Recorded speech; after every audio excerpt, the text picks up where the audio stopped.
Hello बच्चों, उम्मीद है आप फिट फाट होंगे और बहुत अच्छी तरीके से अपने एग्जामिनेशन की तैयारी कर रहे होंगे। आपको हेल्प करने की सीरीज में जो पीवाईक्यूज हम लोग कर रहे हैं, आज पहुंच गए हैं चैप्टर नंबर 7 पर, यानी अल्टरनेटिंग करंट पर। इसको मैं लगाऊंगा और आपकी भरपूर मदद करने की कोशिश करूंगा। अगर वीडियो पसंद आए तो लाइक करने में कुछ नहीं जाता, अरविंद सर को मोटिवेशन आता। ध्यान रखिएगा, लाइक जरूर कीजिएगा और अपने किसी एक दोस्त को, अगर ये वीडियो वाकई हेल्पफुल हो तो अपने किसी एक दोस्त को ये शेयर जरूर कीजिएगा, जिससे कि उसे मिलेगा पढ़ने के लिए अच्छा कंटेंट, अरविंद सर को पॉजिटिव मोटिवेशन कि मुझे और अच्छे सपोर्ट करना अपने बच्चों के लिए। और आपकी तरफ से अरविंद सर को ये होगी गुरु दक्षिणा, जिसमें आपका कोई खर्चा नहीं लग रहा होगा, शुद्ध मुफ्त। आप एक अच्छी पॉजिटिविटी वाली बात फैला सकते हैं, मुझे इसका इंतजार रहेगा। चलिए बात को स्टार्ट करते हैं। तो आज जैसा मैंने बात आपसे किया, alternating current and PYQs plus most expected question, जैसा कि हम लोग सीरीज में कर रहे हैं। कई बच्चे ऐसा चाहते हैं कि जो मैं यहाँ पे कर रहा हूं उसका उनको प्रेजेंटेशन भी मिल जाए, पीडीएफ मतलब। तो पीडीएफ भी मैं दे देता हूं और वो आपको मिलती है अरविंद एकेडमी टेलीग्राम चैनल पर। ये अरविंद एकेडमी टेलीग्राम चैनल है, इसका लिंक डिस्क्रिप्शन में आपको मिल जाएगा। क्लिक करके मतलब उसको ज्वाइन कर लीजिए और वहां पीडीएफ बराबर आपको मिलती रहेगी। कई बच्चे ऐसा चाहते हैं कि वो मुझसे पढ़ें, तो उनके लिए भी अरविंद एकेडमी ऐप है और अरविंद एकेडमी ऐप का भी लिंक मैं डिस्क्रिप्शन में दे रहा हूं। यहां पर जैसे मैं पीवाईक्यू करा रहा हूं, इसके अलावा भी श्योर शॉर्ट क्वेश्चन की एक सीरीज है जो आप मेरे हिसाब से आपको जरूर लगानी चाहिए, जिससे आप कोई चांस ना बचे, आपके अच्छे मार्क्स आने श्योर हो जाएं। तो अगर आप ऐसा चाहते हैं तो अरविंद एकेडमी ऐप में जाइए, स्टोर सेक्शन में चेक कीजिए, डिफरेंट कोर्सेज हैं जो सुटेबल लगे ले सकते हैं और बड़े अच्छे नंबर ला सकते हैं। चलिए तुरंत मुद्दे की बात स्टार्ट करते हैं, जैसे कि पढ़ाई आगे बढ़ सके। तो पहला क्वेश्चन आपके स्क्रीन पर आता है ये, और इसको हम लोग सॉल्व करेंगे। The RMS current in a circuit connected to a 50 hertz account source, AC source, is 15 ampere. 15 ampere क्या है? आरएमएस करंट की वैल्यू है। आई आरएमएस 15 एम्पियर चाहिए, तो यहां लिख लीजिए आई आरएमएस कितनी हो गई बेटा? 15 एम्पियर की वैल्यू दे रहा है। सोर्स का जो फ्रीक्वेंसी है वो 50 हर्ट्ज है। The value of the current in the circuit 1/600 second after the instant the current is 0। तो ये बोल रहा है कि वैल्यू ऑफ करंट कितनी होगी, यानी आई कितनी होगी, कब? जब t बराबर 1/600 सेकेंड बीत जाए, इतना होने पर। तो हमें जो इंस्टेंटेनियस वैल्यू ऑफ करंट पता होती है, उसको हम लिखते हैं I is equal to I not sine omega t. ये फॉर्मूला इस्तेमाल करते हैं हम, आप जानते हैं। अब यहां पर आई नॉट की जगह आप लिख सकते हैं I is equal to I R M S into √2 sine omega की जगह 2π/ft। 2π/f मतलब ये आप जानते हैं ना कि आई आर एम एस की वैल्यू होती है आई नॉट अपॉन √2, उसी से इसको आई नॉट को I R M S into √2 लिख दिया है। ये आप जानते हैं कि आई आर एम एस की जो वैल्यू है वो आई नॉट अपॉन √2 होती है, ये पता होगा, उम्मीद कर रहा हूं, और इससे ये वैल्यू लिख दी गई है। अब ये इक्वेशन यहां से देखो बन गई हमारी, ये इसीलिए दिया था, अच्छा सवाल है ये आपका। तो ये यहां से इक्वेशन बन गई। कैसे बन गई? I is equal to I R M S की वैल्यू रख दो जो है 15 √2 साइन 2π/ft। तो 2π और f की जगह इंस्टेंटेनियस वैल्यू डायरेक्ट निकाल देते हैं। f की वैल्यू हो गई 50, क्वेश्चन में दे रखी थी, और t चाहिए 1/600 सेकेंड। तो ये i जो निकलेगा यही आंसर हो जाएगा। तो काट पीट के देखते हैं क्या निकलता है। i की वैल्यू हो गई 15 √2 साइन, यहां पर ये आ जाएगा, देखिए 100 से 6 π/6 आ जाएगा।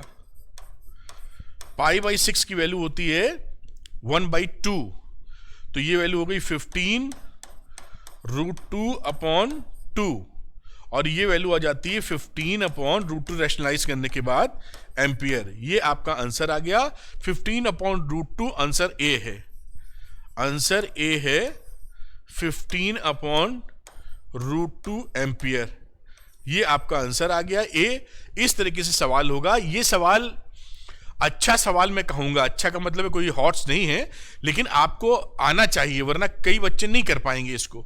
ध्यान से एकदम अच्छे से नोट कर लीजिए। मैं हट जाता हूं, स्क्रीनशॉट या वीडियो पॉज करके नोट डाउन, जो भी प्रोसेस आप अच्छा फील करते हैं। अगले क्वेश्चन की तरफ हम लोग बढ़ेंगे। आइए, तो ये आप इसको नोट कर सकते हैं मेरे ख्याल से, और नोट कर लिया होगा। अगले क्वेश्चन की तरफ आते हैं बेटा, नेक्स्ट क्वेश्चन लेते हैं।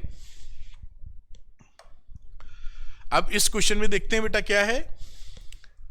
N AC source of EMF V is equal to V not sine omega t is connected to a capacitor of capacitance C। ठीक है भाई, deduce the expression for the current flowing in it, plot the graph V versus omega t and I versus omega t. ठीक है, तो यहां पर जो कहानी है, छोटा सा डेरिवेशन है। यहां पर एसी सोर्स लग गया है, प्योर कैपेसिटिव सर्किट है, V is equal to V not sine omega t, और इसका कैपेसिटेंस C। हम दो वैल्यूज यहां जानते हैं, V is equal to V not sine omega t, और साथ में Q is equal C is equal to Q by V। तो Q को लिख सकते हो C इंटू V, C तो C रहा, V की जगह V नॉट वाली बात, V not sine omega T. अब अगर मैं यहां पर इसको डिफरेंशिएट कर दूं कि टी की रिस्पेक्ट में, D Q upon D T, तो करंट मिल जाएगा। यही कर लेते हैं यहां पर। तो आई की वैल्यू क्या हो गई, D Q upon D T. अब इसको जब डिफरेंशिएट करेंगे तो वैल्यू क्या आ जाएगी पूरे को, omega C V not cos omega t. और इसको क्या लिखा जा सकता है, जैसा आपने पढ़ भी रखा होगा, वी नॉट ऊपर रखिए, 1 upon omega C cos omega t, और इसी को बोल देते हैं कैपेसिटिव रिएक्टेंस। तो इसको आप लिख देंगे फर्दर क्या, वी नॉट लिखिए, नीचे एक्स सी लिखिए, और कॉस ओमेगा टी को मैं लिख रहा हूं साइन के फॉर्म में, साइन 90 प्लस थीटा, या sign omega T plus pi by 2। देख पाए होंगे आप इस तरीके से। अब इसी को आई नॉट के फॉर्म में लिखना हो तो इस तरह से, I naught, I is equal to I naught, I naught का मतलब V not upon X C, sine omega T plus pi by 2। और ये वैल्यू देखिए आपकी, ये करंट का एक्सप्रेशन डिड्यूस कर दिया, I is equal to I not sine omega T plus pi by 2। अब इसका ग्राफ प्लॉट करना है, वो बना देते हैं हम लोग। तो ये जो पहला जो पॉइंट था, डिडक्शन हो गया, V versus omega T, I versus omega T. तो ये इसका जो वेव फॉर्म वाला ग्राफ होता है वही पूछा जा रहा है। तो मैं इसको कलर कर लेता हूं थोड़ा सा चेंज।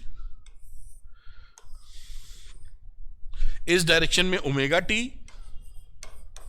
ओरिजिन आप जान ही रहे हैं, और दोनों के कलर फर्क कर लेता हूं। एक कर लेता हूं येलो कलर से। यहां पर V देख लेते हैं एक बार हम लोग। तो V का ग्राफ कुछ ऐसे बना दीजिए, एक रफ स्केच है, आप अच्छा कर लीजिएगा। This is graph of V, क्योंकि V यहां क्या था, V is equal to V not sine omega T. तो इससे आपने V is equal to V not sine omega t plot कर दिया है। ये यहां पर पाई बाई 2 आ जाएगी वैल्यू, जो ये पाई, और इसी तरीके से ये 2 पाई एंड सो ऑन। ठीक है, और दिस इज V। ये ग्राफ किसका है, V के लिए। दूसरा एक कलर व्हाइट ले लेते हैं। चलो, अब व्हाइट में ये देखिए, ये इससे फेज पाई बाई 2 आगे है। तो अगर आगे है तो इसका जब पाई बाई 2 पर मैक्सिमम मिला है तो इसका मैक्सिमम पाई बाई 2 पहले ही मिल जाएगा, यानी यहां पर आपको मिल जाएगा I, और इस तरीके से ये ग्राफ मिलता जाएगा। जहां पर ये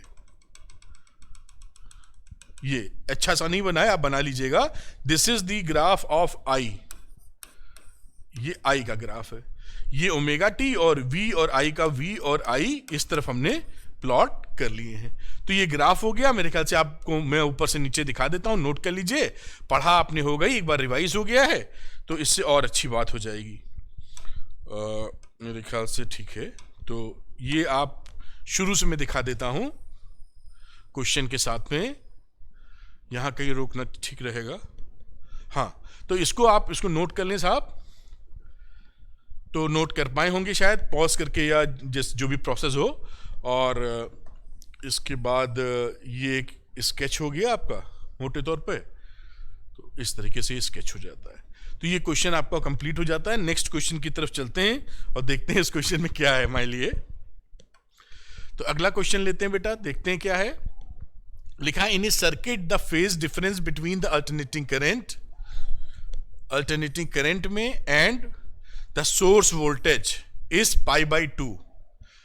अब यहां पर अल्टरनेटिंग करंट I में और V में फेज जो है डिफरेंस है π/2। अब कह रहा है कौन सा सर्किट हो सकता है, which of the following can not be the element of the circuit, जो नहीं हो सकता है, which of the following can not be elements of the circuit, phase difference between the alternating current and the source voltage is π/2। कौन सा यहां पर option है जो एलिमेंट इसका नहीं हो सकता है। तो आपके हिसाब से क्या होगा, यहां पर दिखाई पड़ रहा है कि फेज डिफरेंस है π/2 between source voltage and alternating current. तो फेज डिफरेंस π/2 पॉसिबल तभी है व्हेन L और C प्रेजेंट हो, L और C प्रेजेंट हो। तो L और C मस्ट बी प्रेजेंट। देखिए तभी होगा, आप जानते हैं ना, जब L होता है तो वोल्टेज लीड करता है π/2 से, और जब C होता है तो करंट लीड करता है π/2 से। दोनों में फेज डिफरेंस π/2 है, तो L और C मस्ट बी प्रेजेंट, ये होने चाहिए। कौन सा नहीं होना चाहिए, विच of the following can not B, ये आंसर C आ जाएगा बेटा, इसका आंसर इज C। तो C क्यों आ जाएगा, देखिए मैं समझा देता हूं। क्योंकि जो R में है, R में जो वोल्टेज आएगा वो R का वोल्टेज करंट का और VR एक डायरेक्शन में रहता है, और रही बात L की, तो L में वोल्टेज लीड करता है। इस स्थिति के हिसाब से अगर इनका नेट रिजल्टेंट निकालोगे तो VL और VR का नेट रिजल्टेंट V इधर निकल आएगा। तो ये 90 डिग्री नहीं होगा, फिर समझ गए ना आप, ये 90 डिग्री नहीं होगा। इस वजह से आंसर विल बी C। बात पकड़ में आई होगी ना। अगर यहां पर L और C दोनों होते तो भी तकलीफ ना होती, क्योंकि L और C में अगर ये I है, इधर मान लीजिए VL है और इधर आपका VC है, तो भी नेट रिजल्ट कितना डिफरेंस बनता है यहां पर, फाई का ही VR से। तो यहां पर L एंड R पॉसिबल नहीं होने चाहिए। तो आंसर इस C मेरे ख्याल से समझ गए होंगे कि जब भी LCR सर्किट लेते हैं, में से कोई भी कंपोनेंट लें, प्योर L लें या प्योर C लें, तो फेज डिफरेंस कितना बनता है बेटा, π/2। L के केस मैंने याद कर रखा है, मैंने बताया भी ये पढ़ाते हुए वन शॉट में कि L for lead, V for victory. तो लीड वही करता है जो लीड करता है वो विक्ट्री मिलती है। तो VL यानी वोल्टेज लीड करता है π/2 से इन केस ऑफ इंडक्टेंस। तो इस तरीके से मैंने याद कर रखा है, ठीक है। खैर एनीवे आप देख लीजिए कैसे याद कर सकते हैं। और इसका उल्टा मैंने कैपेसिटेंस में कर रखा है कि VL लैग करेगा, तो वोल्टेज लैग करेगा तो करंट लीड करेगी। तो आपको ये लॉजिक समझ में आए, अच्छा लगे तो पसंद करिए, वरना जिस तरह याद करते हैं कर लीजिए, उसमें कोई दिक्कत नहीं। याद करने की ट्रिकें हैं ये, बस कोई इसमें लॉजिक नहीं है। तो ये मेरे ख्याल से नोट कर लिया होगा आपने। और अगला क्वेश्चन करते हैं, मैंने समझाने का पूरा कोशिश किया है इसके अंदर। नेक्स्ट क्वेश्चन की तरफ आते हैं बच्चों। ये अगला क्वेश्चन देख देते हैं। ये देखिए सब रिसेंट क्वेश्चंस हैं। The impedance of a series LCR circuit, ये तो मेरे ख्याल से जरूर बता देंगे आप। इंपीडेंस का मतलब Z। तो इस Z में कौन सा फॉर्मूला एप्लीकेबल है, कमेंट सेक्शन में कमेंट करके बताइए मुझे। आप जानते हैं कि Z की वैल्यू कितनी हो जाएगी, √R² plus XL minus XC, जो भी बड़ा छोटा हो, स्क्वायर है दिस वन। और इसके हिसाब से ये आंसर बनता है, आंसर इज D। तो this is very easy question, गलती तो कोई भी कर सकता है, आप ना करिएगा। अगले क्वेश्चन की तरफ चलते हैं। तो मैं हटता हूं, जैसे हर बार हट के आपको पूरा स्क्रीन को साफ दिखा रहा हूं। तो नेक्स्ट क्वेश्चन की तरफ आते हैं, आइए। तो अगले क्वेश्चन को लेते हैं बेटा, यहां देखते हैं। लिखा है the voltage across a resistor and inductor and capacitor connected in series to an AC source are 20 volt, 15 volt 30 volt respectively, the resultant voltage in the current is. तो अब जानते ही हैं कि एलसीआर सर्किट है, सीरीज एलसीआर सर्किट, इस तरह का समझ लीजिए, थोड़ा सा फील आपको आ जाए इसलिए ऐसा बना रहा हूं। तो इस पे कितना कितना है भाई, अक्रॉस रजिस्टर पे 20 वोल्ट है, फिर इंडक्टर पे 15 वोल्ट है और 30 वोल्ट है कैपेसिटर के ऊपर। अब कह रहे हैं कि टोटल उसका बताओ सर्किट का। तो हम जानते हैं कि इन दोनों की तो परपेंडिकुलर डायरेक्शन में कहानी रहती है, तो पूरा समझते हुए मैं यहां पर क्या लिख दूंगा, वी आर का square plus V L minus V C का होल स्क्वायर। अब वैल्यू लगा दी जाए, इसमें तो कोई बुराई नहीं है, अंडर रूट लिखा, वी आर कितना था, दिस इज वी आर यानी 20 का स्क्वायर, और वी एल माइनस वी सी जो बड़ा हो 30 में से 15 घटा दो, तो 30 माइनस 15, वी एल लिखा है तो वी एल की जगह एल क्या है 15 माइनस 30 कर दो, कोई फर्क थोड़ी पड़ता है, होना तो स्क्वायर ही है। अब इसको जब आप सॉल्व करेंगे, 20 का स्क्वायर यानी 400 और वहां 15 का 225, 625 यानी अंडर रूट 625 यानी 25 आ जाएगा। 25 वोल्ट इज दी आंसर, और ये 25 वोल्ट ऑप्शन नंबर सी है। तो इस तरीके से ये निकलेगा, देखिए बड़े प्रेम से निकाल सकते हैं। मैं हटता हूं, नोट कर लीजिए और दिमाग में रखिएगा भी इसको। यही सब आपके यहां आएगा बेटा, अगर आप ये कर पा रहे हैं तो बहुत सुंदर बात है, और नहीं कर पा रहे हैं तो सीख लीजिए, उसमें क्या है, समय थोड़ी निकला, बस स्पीड से सीखिए। खैर नोट कर लिया होगा आपने। तो अगले क्वेश्चन की तरफ आते हैं, नेक्स्ट क्वेश्चन को देखते हैं। ये लेते हैं अगला क्वेश्चन, देखते हैं इसमें क्या है हमारे लिए। A circuit is connected to an AC source of variable frequency, as the frequency of the source is increased, F को इंक्रीज कर रहे हैं, द करंट फर्स्ट इंक्रीजेस, शुरू में करंट पहले बढ़ती है, and then decreases, which of the following combination of elements is likely to comprise the circuit। अब देखिए यहां पर जो हमारे पास सीरीज एलसीआर सर्किट होता है, इसके अंदर इंपीडेंस क्या होता है, Z बराबर under root R square plus XL minus XC का होल स्क्वायर, ये हम जानते हैं। और एक्सएल की बात करें तो ओमेगा एल यानी 2 पाई एफ एल, और एक्सी की बात करें तो 1 अपॉन ओमेगा सी यानी 1 अपॉन 2 पाई एफ सी, ये फॉर्मूले यहां पे हैं। और करंट की वैल्यू करें तो करंट को लिखेंगे V अपॉन जेड। तो जैसे जैसे आप फ्रीक्वेंसी इसमें बढ़ाते हैं, जैसे जैसे ये देखिए यहां पे वैल्यू रखोगे ना, यहां पे वैल्यू रखोगे तो 2 पाई एफ एल माइनस 2 पाई एफ सी आएगा। तो फ्रीक्वेंसी को इंक्रीज करेंगे तो करंट पहले फर्स्ट करंट विल इंक्रीज, उसके बाद डिक्रीज, इंक्रीज देन डिक्रीज। क्यों डिक्रीज हो जाएगी, क्योंकि इन दोनों के बीच का डिफरेंस बढ़ने लगेगा। ध्यान दीजिएगा, ये जो एक्सएल माइनस एक्सी लिखा है,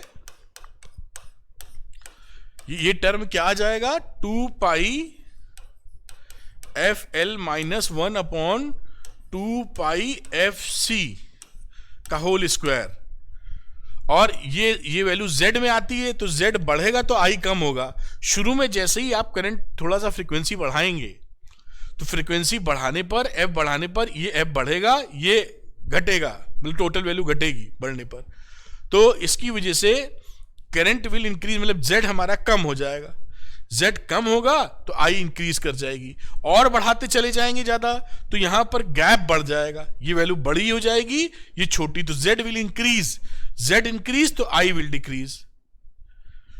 शुरुआत में I बढ़ेगी और बढ़ाते जाएंगे फ्रीक्वेंसी तो I घटने लगेगी, ये कहानी है शुरू में इस तरीके से।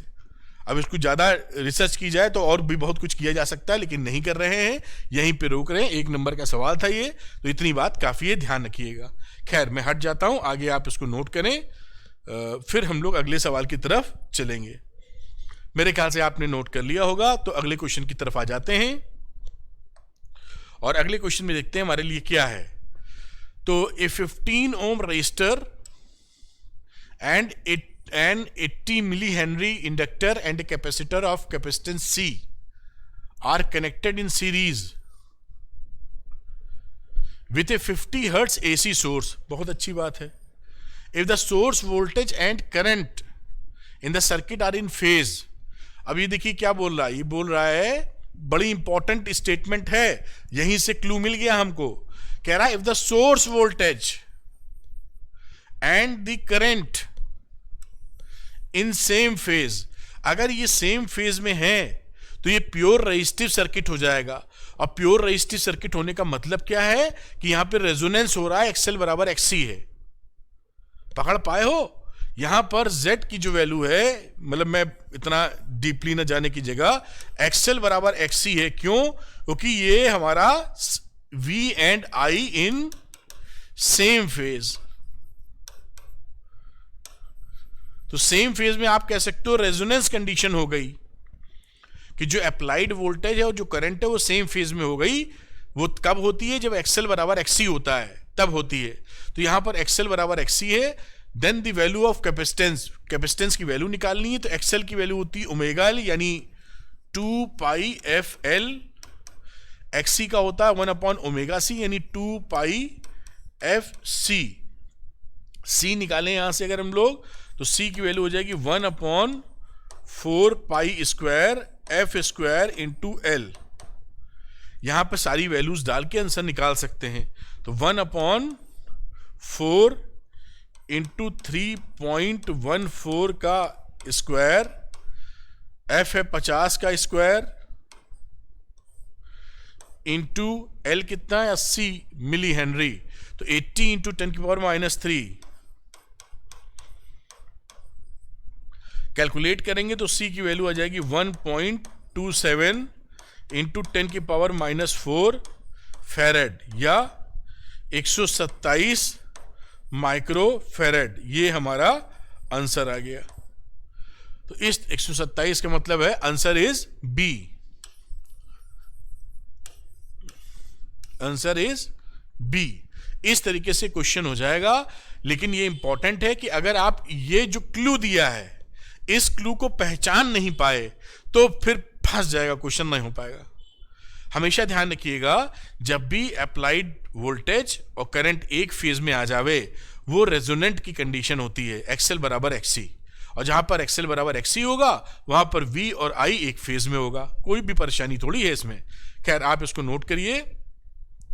अगले सवाल की तरफ चलेंगे हम लोग. मेरे ख्याल से आपने शायद इसको नोट कर लिया होगा. आइए नेक्स्ट क्वेश्चन की तरफ बढ़ते हैं.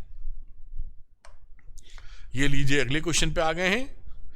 लिखा है 300 ohm resistor and capacitor of 25 by mu microfarad are connected in series to a 200 volt 50 hertz AC सोर्स supply. The current in the circuit is, current in the circuit निकालना है. तो यहां पर वैल्यू लिख लेते हैं. देखिए, R दे रखी है 300 ओम, C दे रखा है 25 अपॉन पाई माइक्रोफेरेड. तो XC की वैल्यू क्या हो गई? 2 पाई 1 upon omega C, 2 pi FC. तो 1 अपॉन 2 पाई F है यहां पर 50 हर्ट्ज, और C कितना है? 25 अपॉन पाई इंटू 10 की पावर -6. सॉल्व करेंगे यहां पर तो देखिए, पाई से पाई गया कट, और ये 100 2500 आ जाएगा. तो ये आ जाएगा 10 की पावर 6 अपॉन 2500. ये वैल्यू हो जाएगी 400 फेरेड. इंपीडेंस की बात करें Z की, तो ये वैल्यू हो जाएगी R स्क्वायर प्लस XC का स्क्वायर. तो ये वैल्यू रही यहां पर 300 का स्क्वायर प्लस 400 का स्क्वायर. तो ये वैल्यू आ जाएगी आपकी 500.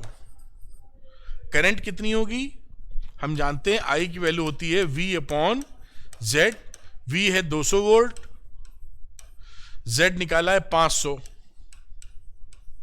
और ये वैल्यू हो जाएगी 0.4 एम्पियर. यही आपका आंसर है. And this answer is B. इस तरह से होगा। देखिए छोटी छोटी बातें, लेकिन यही सब इसमें, यही चैप्टर ही है, बस घूम फिर के यही सब पूछा जाएगा हमेशा, क्योंकि इस यही कॉन्सेप्ट है, यही चैप्टर है। आप नोट करें, फिर अगली बातचीत करेंगे हम लोग। तो नोट कर लिया होगा इतनी देर में, या तो स्क्रीनशॉट या पॉज करके, जो भी प्रोसेस आप इस्तेमाल करते हैं। अगली बातचीत को देखते हैं। लिखा है ये, explain the term sharpness of the resonance in the AC circuit. Sharpness of resonance का मतलब होता है कि जैसे अभी तो आप एफएम सुनते हैं तो उसमें ज़्यादा गिरगिर फिरगिर शायद ना आती हो। पहले के रेडियो में क्या था कि एक स्टेशन मिलाइए तो एक स्टेशन पे उतनी साफ आवाज़ नहीं आती थी। जब आपका शार्पनेस अच्छा होगा, या क्वालिटी फैक्टर जिसे बोलते हैं, वो अच्छा होगा, तो आवाज़ में डिस्टॉर्शंस नहीं आते हैं, एकदम स्टीरियोफोनिक आवाज़ आपको मिलेगी। तो उसी को बोलते हैं कि क्वालिटी ऑफ रेजोनेंस या शार्पनेस कितनी अच्छी हो, जिससे कि हम साफ एकदम सुनाई पड़े हमको। तो यहां पर दो फॉर्मूले इसके लिए अप्लाई किए जाते हैं। एक तो क्वालिटी, ये है क्वालिटी फैक्टर, यही शार्पनेस है। क्वालिटी फैक्टर, इस फॉर्मूले को याद रखिएगा, इस पर सवाल आता है 1/r √L/C। एक तो ये फॉर्मूला लगता है। दूसरा एक और क्वालिटी फैक्टर या शार्पनेस, यही शार्पनेस की बात हो जाएगी, ये मत समझ लेना शार्पनेस कुछ अलग है। और Q के लिए रेजोनेंट फ्रीक्वेंसी अपॉन 2 इंटू मतलब बैंडविड्थ, ये फॉर्मूला भी एप्लीकेबल रहता है। अगर हम डिफाइन करने की बात करें तो it may also be defined, it may be defined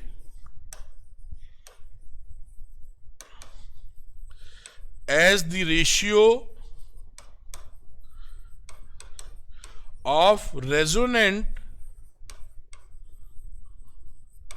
angular frequency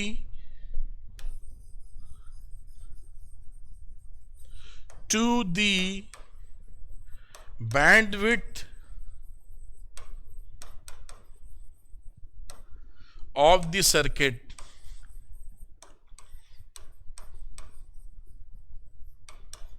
ये स्पेलिंग गलत हो तो सही कर लीजिएगा, होगी नहीं गलत वैसे, लेकिन फिर भी। तो ये आपकी इस क्वेश्चन का ये सॉल्यूशन है, और ये डेफिनेशन हो गई, जिसे आप शार्पनेस या क्वालिटी फैक्टर का नाम देंगे। ये फॉर्मूला बड़ा इंपॉर्टेंट है, इस पे सवाल अक्सर आते हैं, तो ज़रूर इसको पकड़ के रखिएगा। मैं हटता हूँ, नोट करिए, फिर अगले सवाल की तरफ हम लोग कदम बढ़ाएंगे। तो मेरे ख्याल से ये आपने नोट कर लिया होगा, दिस इज़ वेरी इंपॉर्टेंट। और सवाल कभी कभी डायरेक्ट फॉर्मूला बेस्ड जाता है, तो कोई तकलीफ वाली बात इसमें नहीं होती है। अगला क्वेश्चन देखते हैं बेटा। इस क्वेश्चन में देखते हैं क्या है। द फिगर शोज, फिगर तो निपट गई है, यहां पर फिगर बना लीजिए इसकी। LCR सर्किट है तो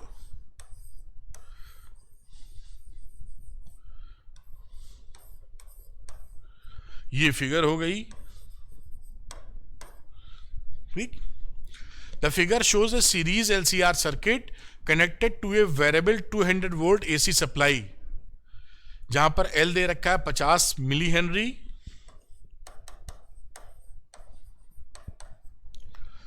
80 माइक्रोफैरेड C है,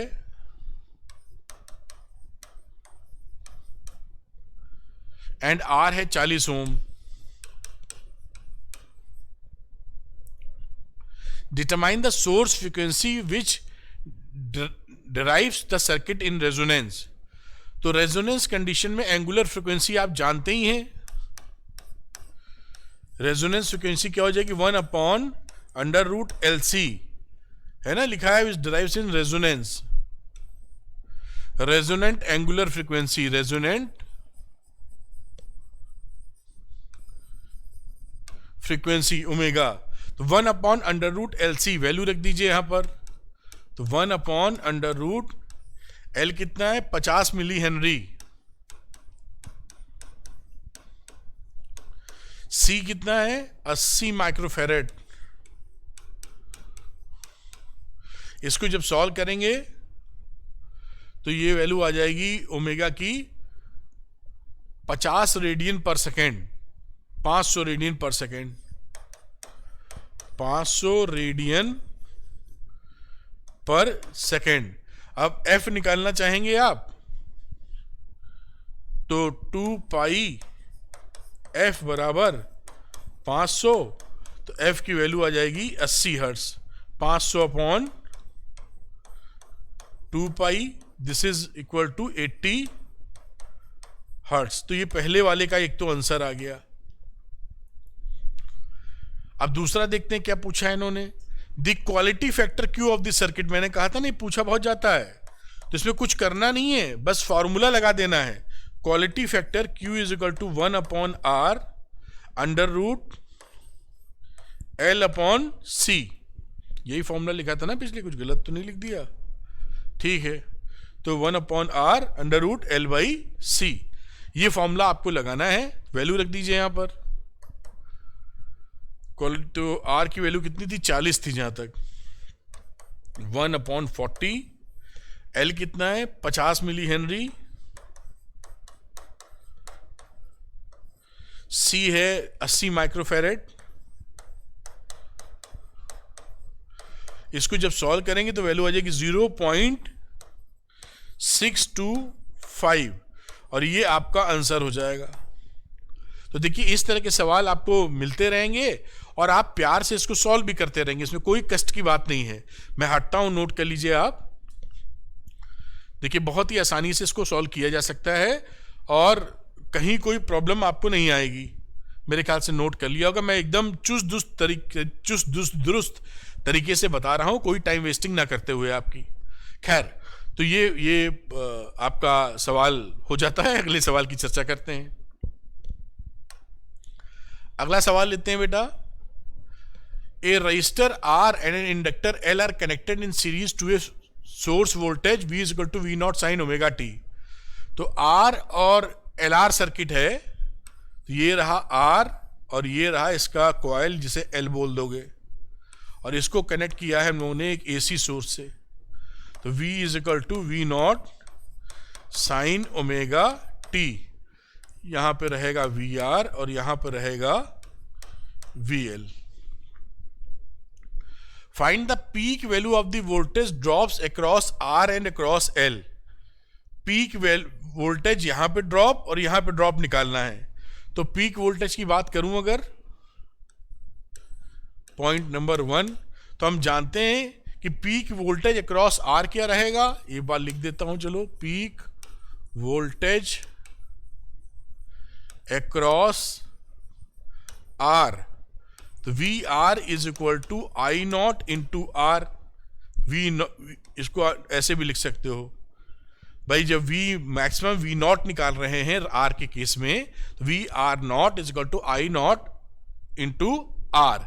आर पे तो कोई फर्क नहीं पड़ता, तो रेजिस्टेंस ही होता है। तो वी आर नॉट की वैल्यू कितनी हो गई? आई नॉट हो जाएगा वी नॉट अपॉन इम्पीडेंस, यानी आर स्क्वायर प्लस एक्सएल का square into R. This is the peak voltage resistance के ऊपर। और इसी तरीके से सेकंड वाला इसी में कहां गया, अक्रॉस एल,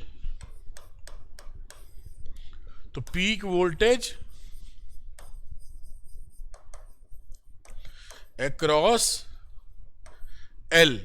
तो अक्रॉस एल लेंगे तो क्या लिख देंगे, ऐसे ही वी एल नॉट, और यहां आ जाएगा V not upon R square plus XL का स्क्वायर, और ये आर था तो यहां हो जाएगा एक्सएल। दिख रहा है ना?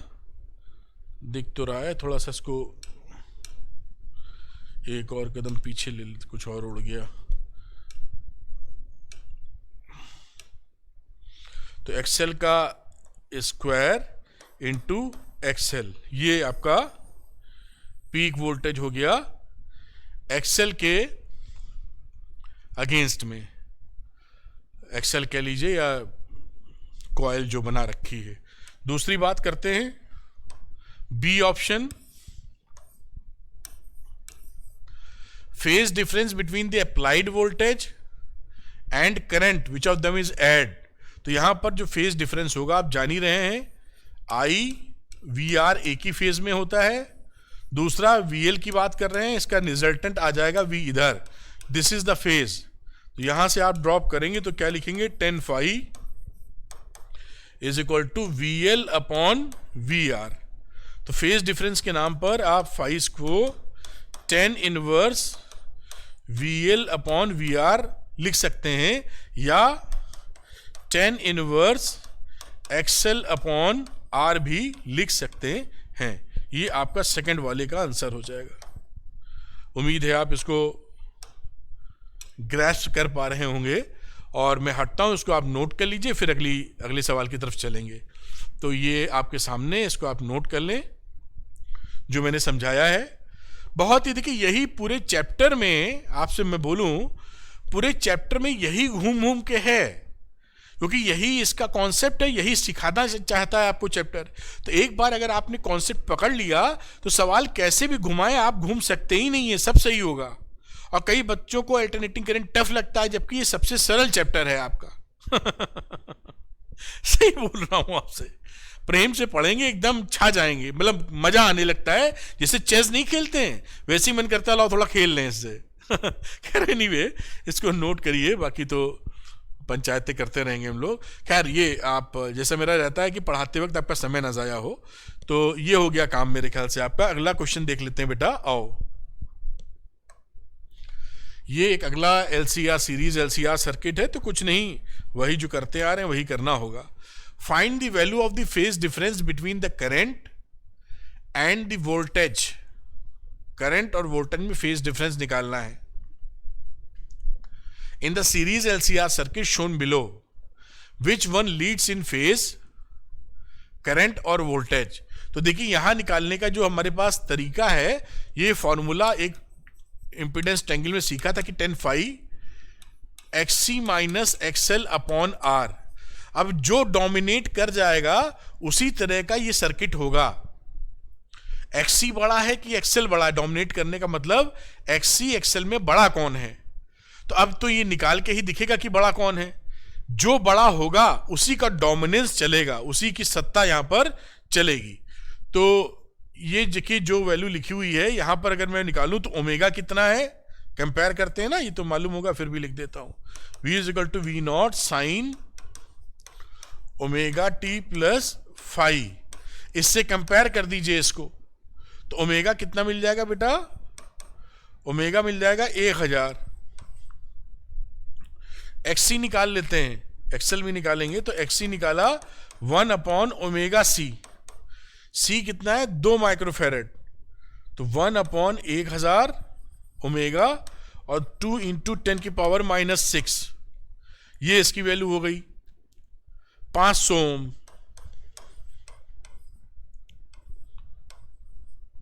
उसके बाद निकालेंगे एक्सएल, तो एक्सएल का मतलब कितना है, ओमेगा एल। ओमेगा 1000, एल कहां है, एल है 100 मिली हेनरी, तो 100 इंटू 10 की पावर -3, ये आ गया 100 ओम। तो यहां से हमें क्या दिख गया, हमें दिख गया कि here XC is greater than XL, 500 100 से बड़ा है। तो इस सर्किट का डोमिनेंस कैसा होगा, circuit will be capacitive circuit, will be capacitive। और कैपेसिटिव सर्किट में आप जानते ही हैं कि करंट लीड करती है π/2, तो वो देखेंगे यहां पर प्योर उसमें कैपेसिटी में, मतलब करंट लीड करेगी कम से कम। तो फाई की वैल्यू क्या हो जाएगी, 10 phi 10 inverse XL minus XC, यानी 500 माइनस 100। आर कितना है, आर है 400,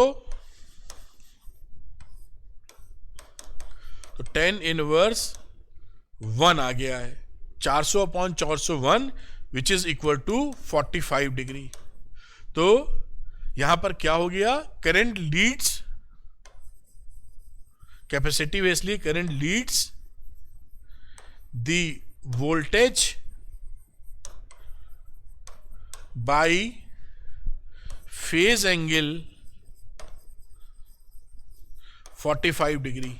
देखो कितना आसान है ये सब, कोई परेशानी नहीं, बस थोड़ा सा कॉन्सेप्ट आप पकड़ लेंगे, उसके बाद मतलब बोर्ड की बात अभी चल रही, नीट वीट में यही सब आता है, एकदम आराम से कर लेंगे आप, घबराना नहीं होता है, बस समझ लेना होता है। खैर एनीवे, आप इसको नोट कीजिए, अगले सवाल की चर्चा करते हैं।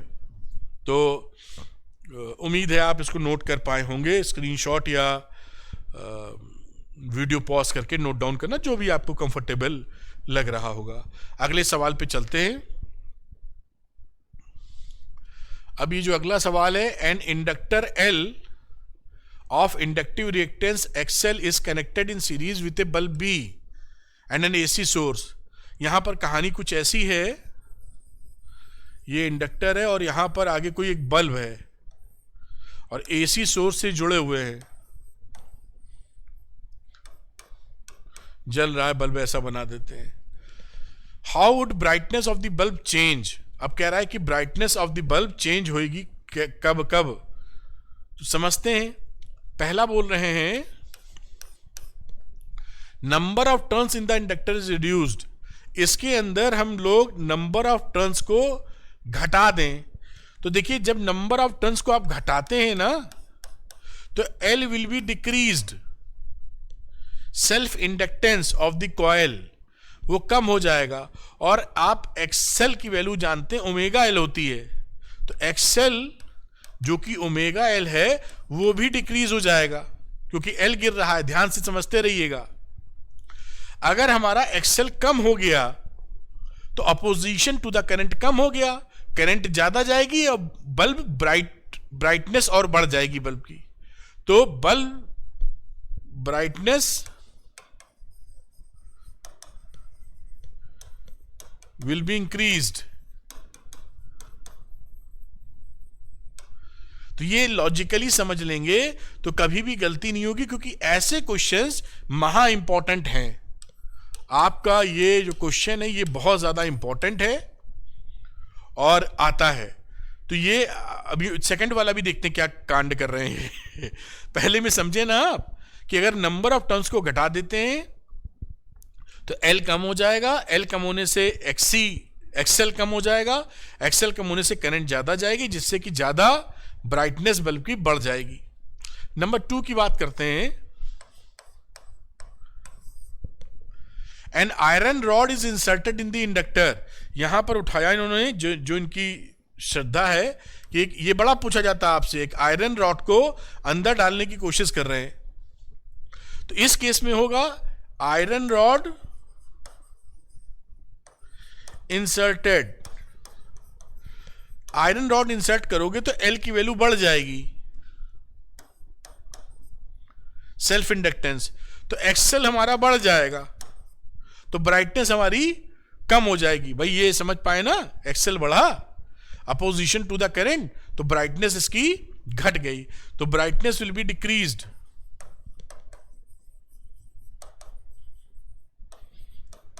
विल बी डिक्रीज्ड,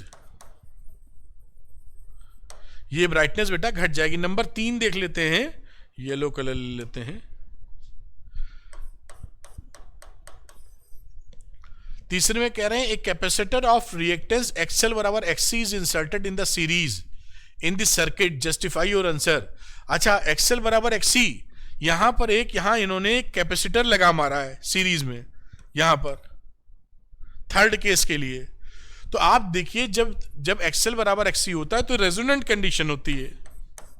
बहुत अच्छा सवाल है ये, वेरी वेरी इंपॉर्टेंट। एक्सएल बराबर एक्सी हो जाएगी तो ये रेजोनेंस कंडीशन है, और रेजोनेंस कंडीशन में आपका current will be maximum, current will be maximum. Current maximum होने का मतलब क्या है, बल्ब बहुत तेज जलेगा, अच्छी ब्राइटनेस होगी, तो bulb brightness will B maximum, bulb brightness will B maximum, सबसे तेज जलेगा, इससे तेज नहीं जल पाएगा बल्ब। तो ये बड़ी अच्छी क्वेश्चन आ गया, क्योंकि इसके क्वेश्चन में तीनों टुकड़े अलग अलग पूछे जाते हैं। ये तीनों आ गया है इसमें। ये कभी पूछ लेंगे कि रॉड इंसर्ट कर रहे हैं, तो कभी कह देंगे कि नंबर ऑफ टर्न्स घटा बढ़ा रहे हैं, और कभी ये। तो ये तीनों आ गया, इसमें से कोई भी एक टुकड़ा आपके सामने आएगा तो आप कर पाएंगे। खैर, मैं इसको ऊपर से नीचे करता हूं, जैसे आप नोट कर सके।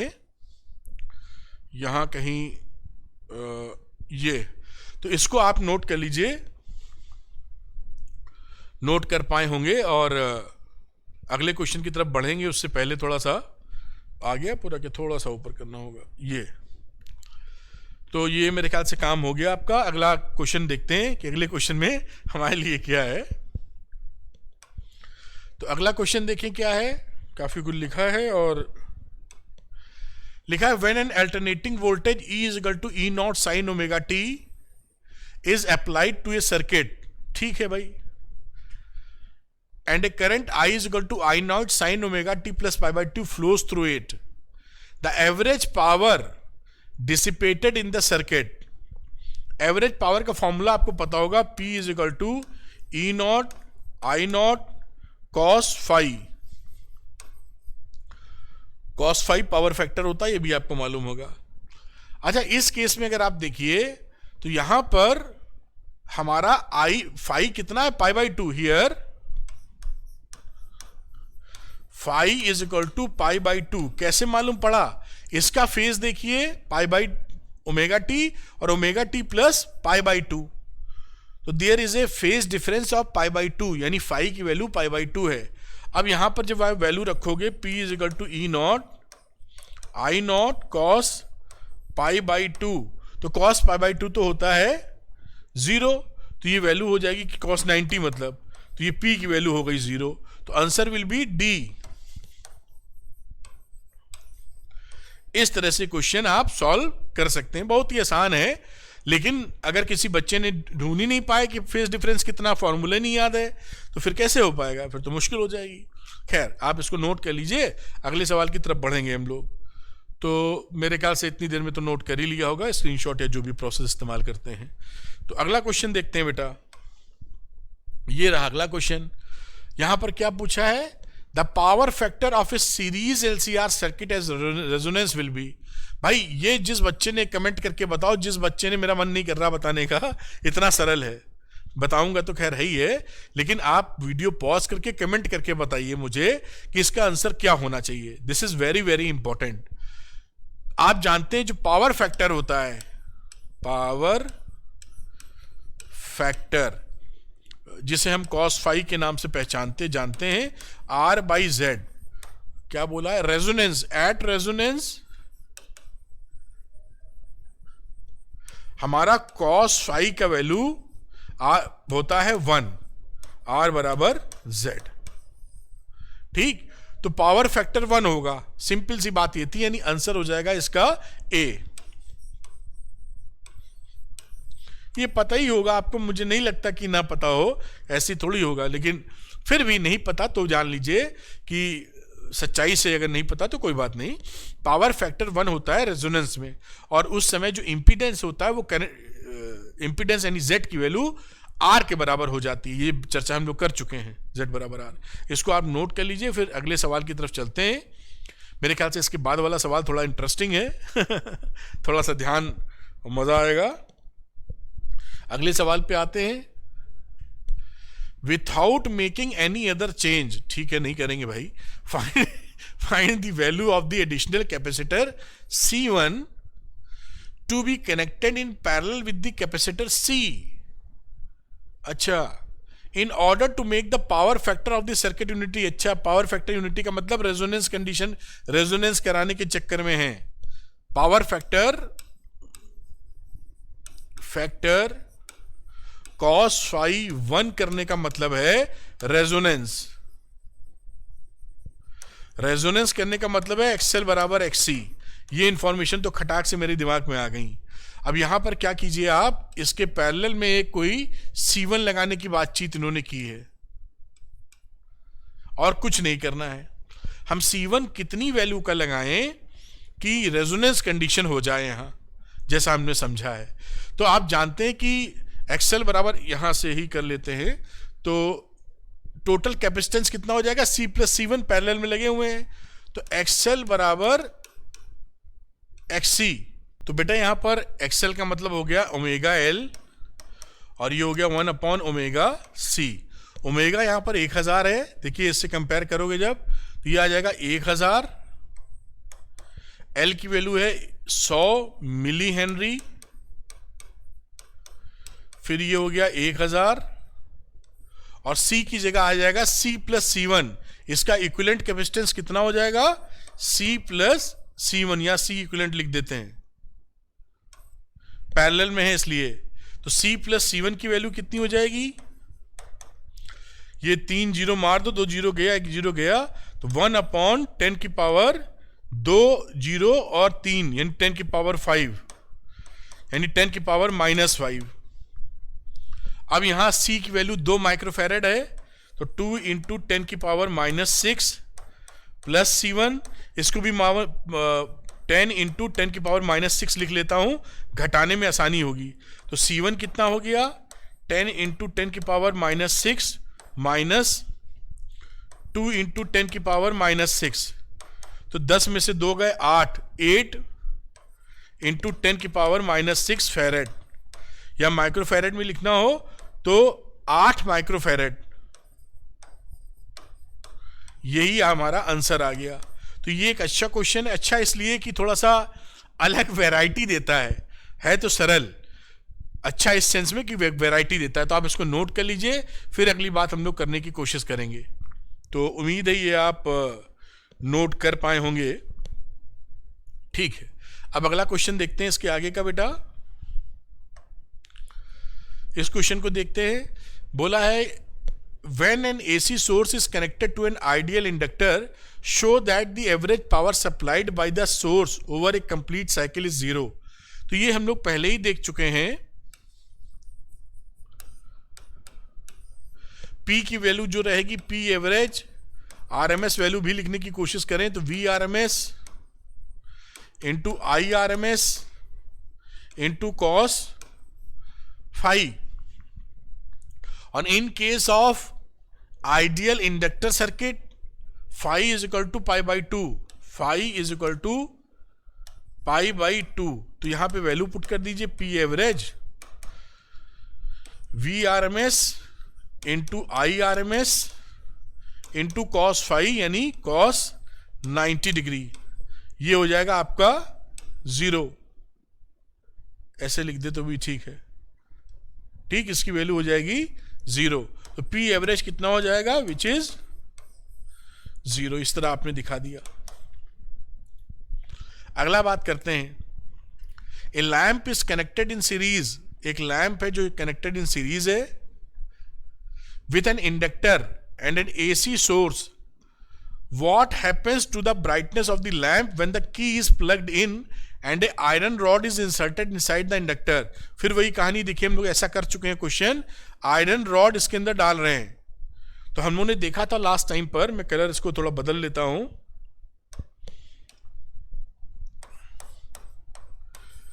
आयरन रॉड इंसर्टेड, उस समय क्या होगा, L विल बी इंक्रीज्ड, तो XL विल बी इंक्रीज्ड, तो ब्राइटनेस विल बी लो, तो less bright bulb brightness will go down.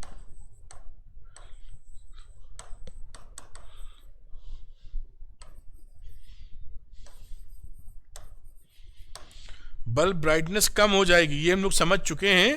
तो बहुत डिटेल में समझाने की यहाँ आवश्यकता नहीं पड़ेगी, आप बात को पकड़ पाए होंगे। ये आता बहुत ज़्यादा है इसलिए समझना ज़रूरी है। तो ये आप इसको नोट कर लीजिए। अगला सवाल फिर से लेते हैं और करने की कोशिश करते हैं। आइए नेक्स्ट क्वेश्चन करते हैं बेटा। अगले क्वेश्चन पे आ जाते हैं। A circuit containing an 80 millihenry inductor and 250 microfarad capacitor, millifarad capacitor in series connected to a 240 100 radian per second supply. The resistance of the circuit is negligible. ठीक है. Obtain RMS value of the current. RMS value of the current निकालनी है. तो RMS value of the current निकालने के लिए हम लिखेंगे I RMS is equal to V RMS upon reactance. इस फॉर्मूले से हम आई आर एम एस निकालने की चेष्टा करेंगे. तो रिएक्टेंस निकाल लेते हैं पहले हम लोग. एक्सएल माइनस एक्ससी, इसे जेड कह लो चाहे इंपेडेंस कह लो, जो भी है. तो XL minus omega L minus omega से ये V R M S upon Z है. इसी का रिएक्टेंस, इसलिए इसको रिएक्टेंस लिख देते हैं ना. इंपेडेंस भी लिख दोगे तो कोई दिक्कत नहीं है. ओमेगा एल की वैल्यू डालते हैं तो ओमेगा इज 100 था, शायद 100 है, और एल है 80 मिली हेनरी. तो 100 इंटू 80 इंटू 10 की power minus 3 minus 1 upon 100 into 250 into 10 की पावर माइनस 3. सॉल्व करेंगे इस पूरे को तो वैल्यू आ जाएगी 7.96 जेड. आई की बात करें तो आई आर एम एस कितना हुआ, वी आर एम एस, तो वी आर एम एस दे रखा है 240 और जेड निकाला है 7.96, तो वैल्यू आ गई 30.15 ampere. This is the answer. अगला क्या पूछ रहा है, what is the total average power consumed by the circuit.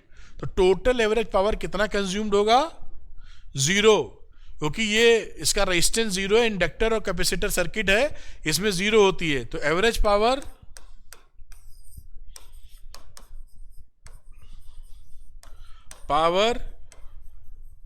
Consumed by circuit is 0. ये इसका आंसर हो गया. यानी ये सवाल इस तरह पूरा कंप्लीट हो जाता है. मैं हटता हूं, फिर आप नोट कीजिए, फिर अगला सवाल लेते हैं. तो ये नोट कर लीजिए, इस तरह के सवाल आपको एग्जामिनेशन में यही सब आते रहे हैं और यही सब आते रहेंगे, क्योंकि सिलेबस ही यही है. बिल्कुल आपको घबराने की आवश्यकता नहीं है. खैर आप नोट कर लिए होंगे. तो अगला सवाल ले लेते हैं. बिल्कुल मत घबराइए, शांति से. मैं आपको बता रहा हूं कि जो वन शॉट वीडियो मैंने बनाए हैं आपके लिए, उसको तसल्ली से देखिए. मतलब तसल्ली का मतलब है तमीज से देखिए, पढ़ने के मुद्दे से देखिए, और इसके बाद ये सीरीज को भी लगाइए. और कहीं आप श्योर शॉर्ट क्वेश्चन जो कि अरविंद एकेडमी ऐप में वो भी लगा लेते हैं. मुझे पूरी उम्मीद है कि आप बहुत अच्छा कर देंगे. खैर एक कदम और आगे बढ़ाते हैं, अगली बात पे आते हैं. तो यहां लिखा है the core of a transformer is laminated to reduce the effect of. ये तो जरूर बता देंगे, कॉन्सेप्चुअल या थ्योरेटिकल क्वेश्चन है. जो ट्रांसफार्मर में जो पत्तियां लगी होती हैं ऐसे, ये जो होता है इसको लैमिनेट करते हैं, पत्तियों को वार्निश से. तो क्यों लैमिनेशन किया जाता है, क्योंकि एडी करंट्स के प्रभाव को कम करना चाहते हैं. इसका आंसर है डी, एडी करंट्स. ये तो इसको आप नोट कर लीजिए, फिर अगला सवाल देखेंगे. इस तरीके से देखिए, ये आपका नोट हो गया. अगला सवाल देखते हैं. अब इस क्वेश्चन में देखिए बोला है a small town with a demand of 1200 kilowatt. एक कोई टाउन है, ऐसे टाउन सा बना लीजिए. इनकी डिमांड कितनी है, 1200 किलोवाट की of electric power at 220 volt supply. 220 volt की सप्लाई पर. ये 20 किलोमीटर दूर है इलेक्ट्रिक जनरेटिंग प्लांट. तो ये जनरेटिंग प्लांट मैं कुछ ऐसे बना देता हूं, गियर टाइप. ऐसे तो अजीब टाइप लग रहा है. खैर चलिए आप समझ जाइए. ये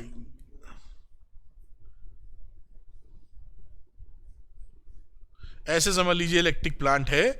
इससे इसकी दूरी कितनी है, 20 kilometre.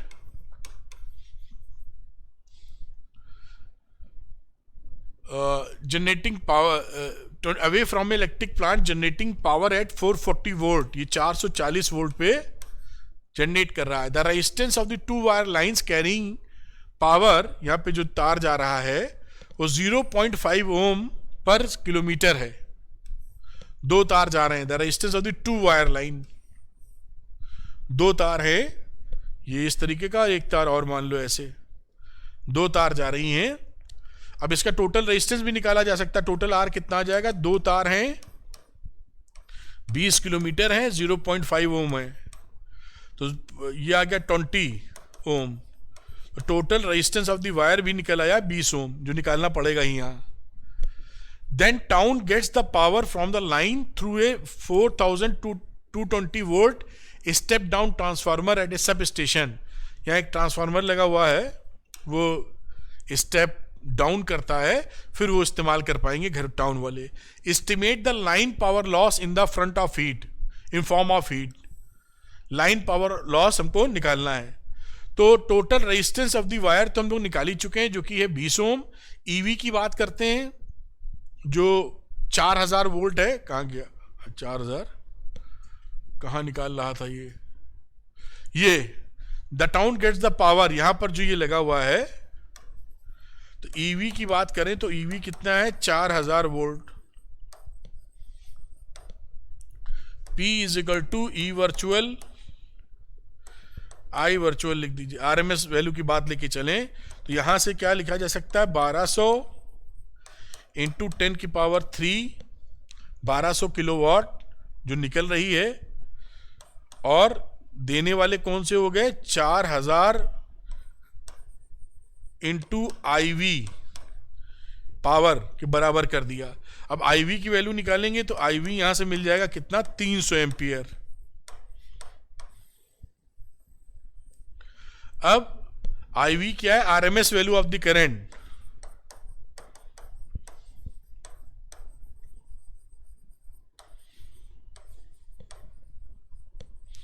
RMS value of the current. तो लाइन लॉस क्या हुआ, line power loss in form of heat, तो वो हो गया आईपी, या जो वैल्यू आईवी निकाली है इसका square, I square, and resistance of wire, resistance of wire. तो आईवी की वैल्यू बात करते हैं बेटा, तो आईवी हो जाएगा 300 एम्पियर, और resistance of the wire which is 20 ओम। तो इसको कैलकुलेट करोगे तो आ जाएगा 1800 किलोवाट। ये आपका आंसर रहा, तो इसको आप नोट कर लें, 1800 किलोवाट। तो दिस इज वेरी इंपॉर्टेंट, इस तरह के सवाल बन सकते हैं। मैंने थोड़ा यहाँ डायग्रामेटिक रूप भी दे दिया है जिससे थोड़ा अंदाजा लग जाए, और इस सवाल को इस तरह बना सकते हैं। मैं हटता हूँ, पूरा नोट कर लीजिए आप, फिर अगला सवाल हम लोग करेंगे। तो मेरे ख्याल से आप नोट कर पा रहे होंगे, कर लिया होगा नोट आपने स्क्रीनशॉट, या जो भी प्रोसेस आप फॉलो करते हैं। अगले क्वेश्चन की तरफ चलते हैं बेटा। सब क्वेश्चन ऐसे ही आएंगे, बिल्कुल घबराने की आवश्यकता नहीं है, यही सब आते रहे हैं, यही सब आते रहेंगे, और क्या है, बस आपको चैप्टर ठंडे दिमाग से पढ़ लीजिए आप। A power transmission line feeds input power at 2200 volt to a step down transformer with its primary windings having 3000 turns. NP की वैल्यू दे रखी है 3000। Find the number of turns in the secondary, NS हमको मालूम नहीं है।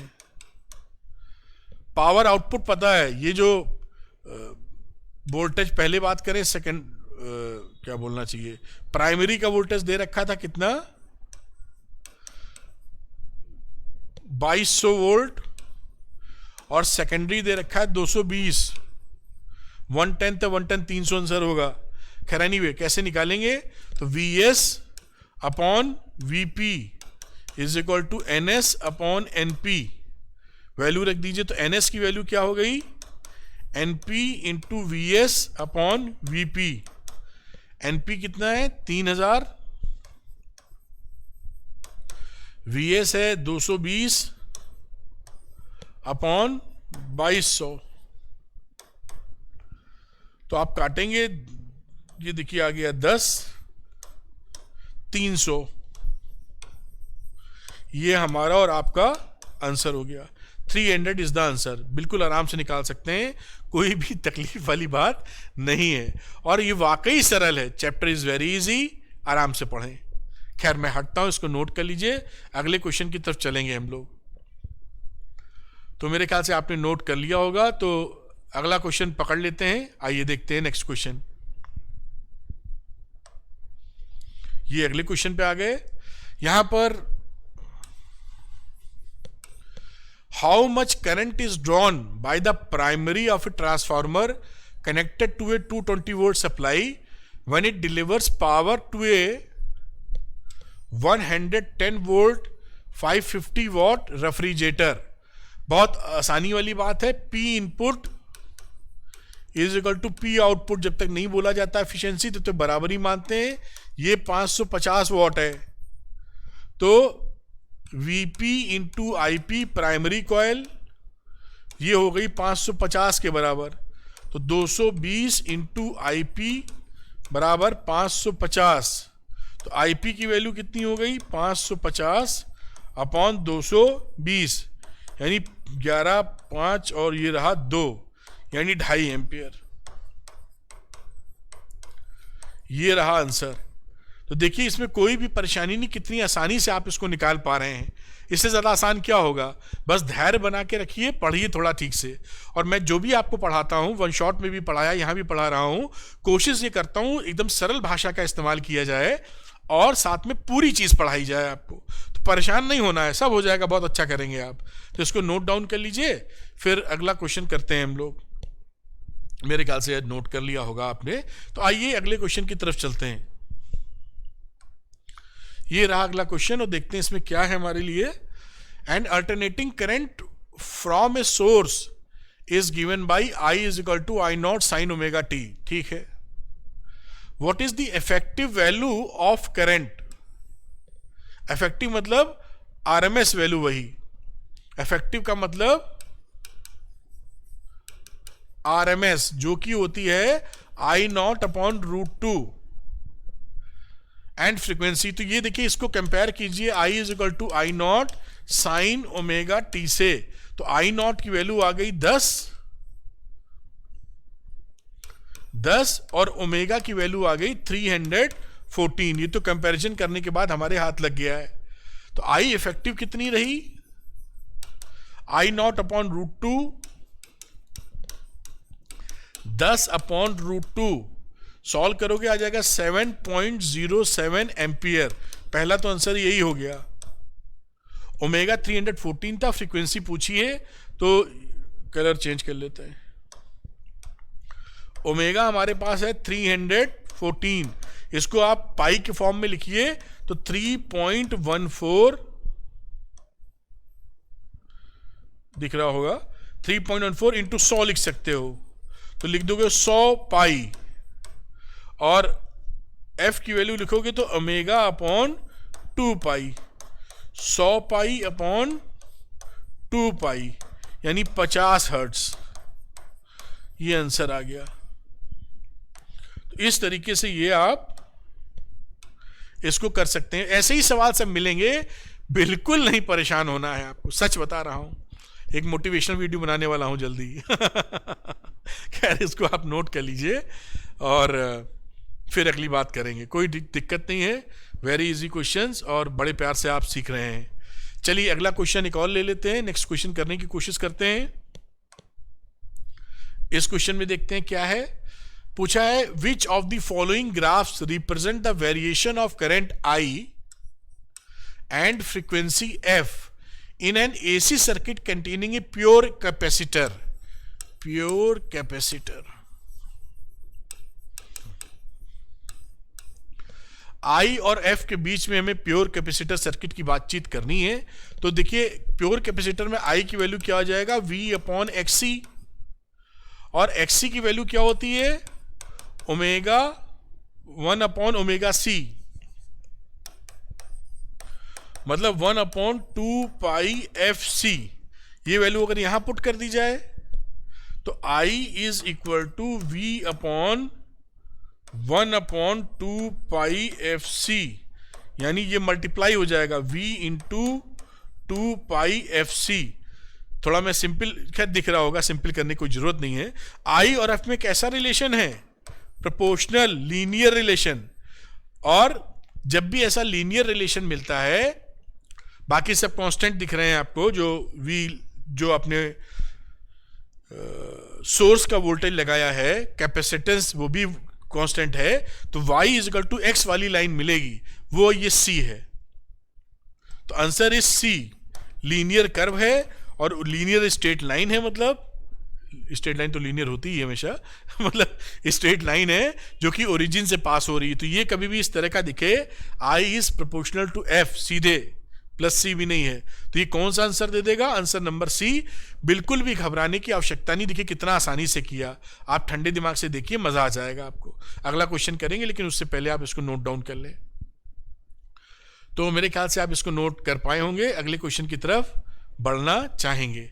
आइए, note कर लिया होगा आपने, ऐसी उम्मीद करता हूं।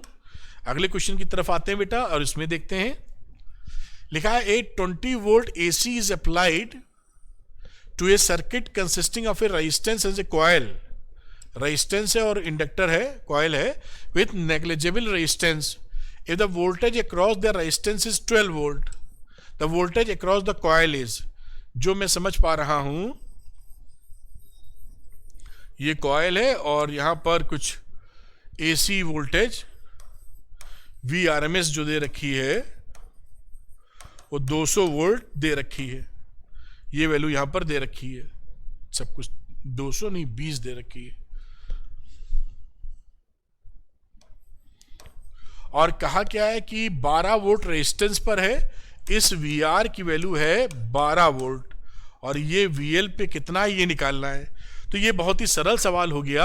आप जानते हैं इन दोनों के जो वोल्टेज रहते हैं उनमें फाई का फेज डिफरेंस होता है, तो नेट रिजल्ट अगर निकालेंगे V के टर्म में, तो V क्या लिखेंगे? V is equal to under root VR का स्क्वायर प्लस VL का स्क्वायर।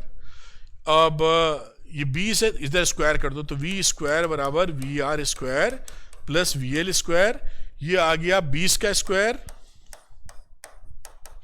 VR हमारे पास था 12 का स्क्वायर, VL हमारे पास है नहीं, तो ये आ जाएगा 400 माइनस 144, VL का स्क्वायर 256, तो VL स्क्वायर बराबर 256, तो VL बराबर कितना आ गया? 16 वोल्ट। ये आंसर हो गया। देखिए क्या है इसमें, मतलब क्यों नहीं कर पाओगे, इसका कोई रीजन तो मिले। कितना था भाई? ए ऑप्शन है, तो आंसर इज ए।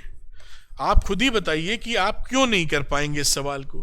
कोई रीजन हो कि भाई टफ है, नहीं पकड़ पाए वगैरह, कुछ है ही नहीं खाना परोसा हुआ फिर भी कह दीजिए भूख लगी, खाना नहीं मिल रहा है, ऐसे तो कैसे? फिर मतलब आप समझ सकते हैं। तो चलिए इसको नोट करिए आप फिर अगला सवाल सामने लेते हैं। तो मेरे ख्याल से आप समझ पाए होंगे, शांति से बनाए रहें, कॉन्सेप्ट एकदम क्लियर होता जा रहा है बढ़िया तरीके से। अगले क्वेश्चन की तरफ चलते हैं बेटा, जैसे कोई भी चीज रह ना जाए। अगला क्वेश्चन देखते हैं, लिखा है the instantaneous value of EMF and the current in a series AC circuit are E is equal to E naught sin omega t and I is equal to I naught omega t plus pi by 3 respectively, then it is। अब देखिए यहां पर ना एक बात हमारी समझ में आ गई है कि इन दोनों में फेज डिफरेंस है पाई बाई 3 का, तो current is leading, I is leading by pi by 3, I is leading the voltage by pi by 3। तो ये सर्किट किस तरह का डोमिनेंस रखता है? ये डोमिनेंस रखता है कैपेसिटिव सर्किट है।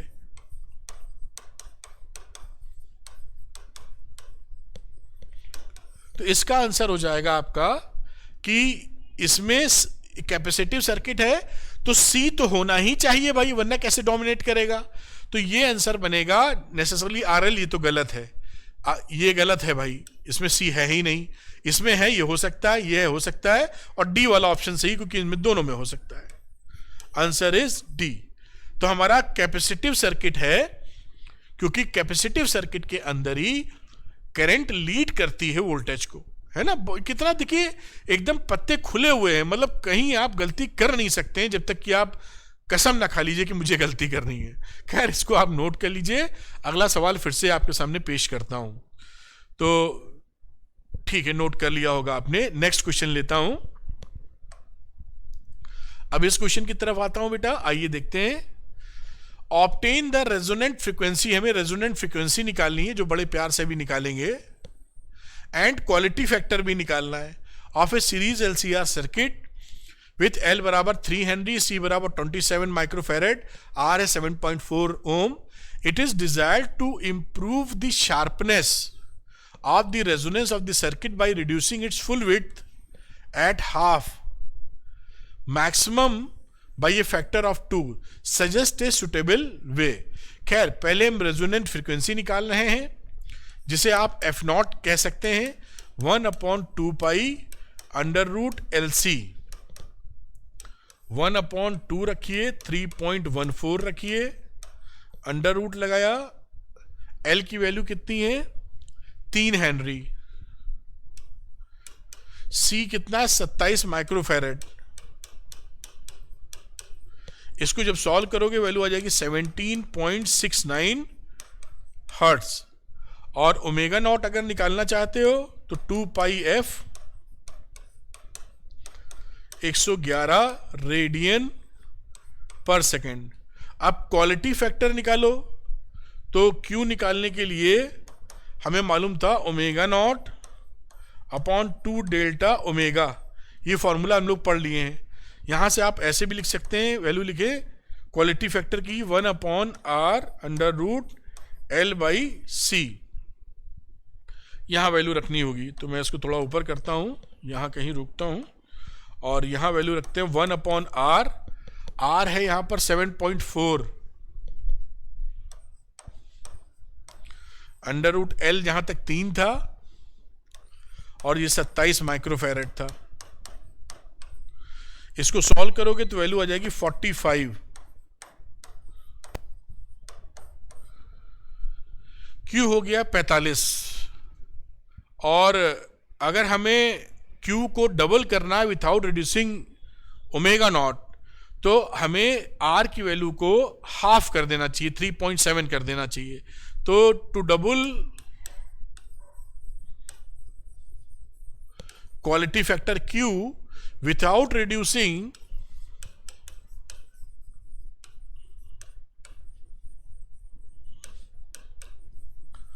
Omega not, reduce R to half, double हो जाएगा वो।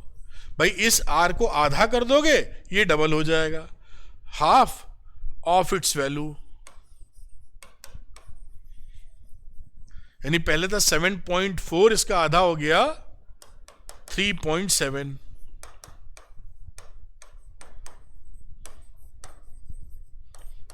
ये सारे आपके एक आंसर इधर निकला, एक आंसर इधर निकला, एक आंसर इधर निकला, ये पूरा आंसर आपका पूरा कैलकुलेट हो गया। तो आप इसको नोट कर लीजिए, मैं ऊपर से दिखा देता हूं। और सारी चीज मैंने कवर कर दी है, कुछ भी छूटता छाटता नहीं दिख रहा है। तो ये बेटा आ जाएगा, हाँ आ जाएगा। तो इसको आप नोट कर ले बेटा, और अगला क्वेश्चन लगाते हैं। मेरे ख्याल से आप इसको नोट कर लिया होगा। तो चलिए एक कदम और आगे बढ़ाते हैं और अगले क्वेश्चन की तरफ आते हैं। अब अगला क्वेश्चन बेटा, a sinusoidal voltage of peak value 283 volt and frequency 50 hertz is applied to a series LCR circuit in which R दे रखा है, L दे रखा है, C दे रखा है। Then the power dissipated at the resonant condition. Resonant condition, अब देखिए ये बड़ा पूछा जाता है। रेजोनेंट कंडीशन पे प्योर रेजिस्टिव सर्किट हो जाता है, प्योर रेजिस्टिव सर्किट। क्योंकि हमने देखा था कि R बराबर Z हो जाता है उस समय। तो यहां पर पावर डिसिपेटेड कितना आएगा, पी आई स्क्वायर आप z लिखो या आई स्क्वायर आर लिखो, बात तो एक ही है। अब आई की वैल्यू आई निकाल लेते हैं पहले। आई की वैल्यू हो जाएगी आरएमएस की value I root not upon root 2, तो 1 अपॉन ये आई नॉट कितना है 50 हर्ट्ज, कहीं दिया है कि नहीं। ये साइनसोइडल वोल्टेज, तो वोल्टेज दे रखा है 283, तो V अपॉन आर लगा देते हैं आई नॉट के लिए, तो 1 अपॉन रूट 2, ये रहा V, लिख देता हूं एक बार, V अपॉन और 3 R, 1 अपॉन रूट 2 और ये रहा 283 अपॉन 3, ये टोटल वैल्यू आ जाएगी 66.7 एम्पियर। फिर यहां P निकालने आओगे तो आई स्क्वायर आर है ही है, तो आई स्क्वायर आर, आई हमने निकाल ली कितनी 66.7 और आर कितनी है, आर इज 3।